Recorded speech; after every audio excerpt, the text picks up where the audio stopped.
तपाईहरुले देखेको सपना हामी जिउँदै छौं। यदि हामी मरेर गएका थियौं भने सपना पूरा नहुन सक्थ्यो। तर नेपाली जनता जिउँदै छन् र जेनजी पुस्ता जिउँदै छ। त्यसो भएको हुँदा सम्पूर्ण नेपाली जनताहरुलाई भन्न चाहन्छु, तपाईहरु नडराउनुस्। परिवर्तन हामीले ल्याएको हो। तपाईहरुलाई अझै पनि भन्न चाहन्छु, कसैले कसैलाई च्यालेन्ज नगरौं, कसैले कसैलाई रुष्ट नबनाऊ। सबैजना यो देश हाम्रो हो। हामीले हाम्रा माग र एजेन्डाहरु राख्न पाउनुपर्छ।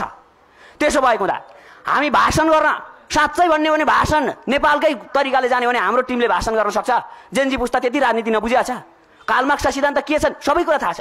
तर के अब नेपालीले नेपालको सिद्धान्त बनाउँछ, नेपालीले नेपालको मुलुकको भाग्य र भविष्य बनाउँछ, डराउँदैन। अब त्यसो भएको हुँदा सडकमा आएको जेनजी पुस्ता, सम्पूर्ण नेपाली जनता, तपाईहरु साथ दिनुस्।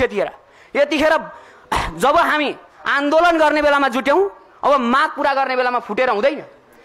त्यसो भएको हुँदा यो अझै पनि भन्न चाहन्छु, फेरि कुनै राजनीतिक दलको दबावमा होइन यो कार्यक्रम।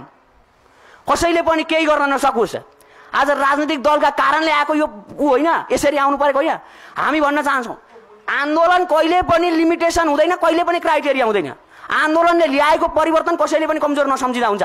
आन्दोलन आवश्यकता थियो, आन्दोलनको आवश्यकताले अब डक्ट्रिन, नेसेसिटी अफ डक्ट्रिन हुन्छ। आवश्यकताका सिद्धान्तहरू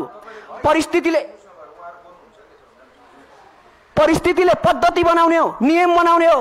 त्यसो हुँदा हिजोका नियमबाट रुष्ट नेपाली जनताहरू आज नयाँ नियम बनाएर कार्यान्वयन गर्न चाहन्छन्।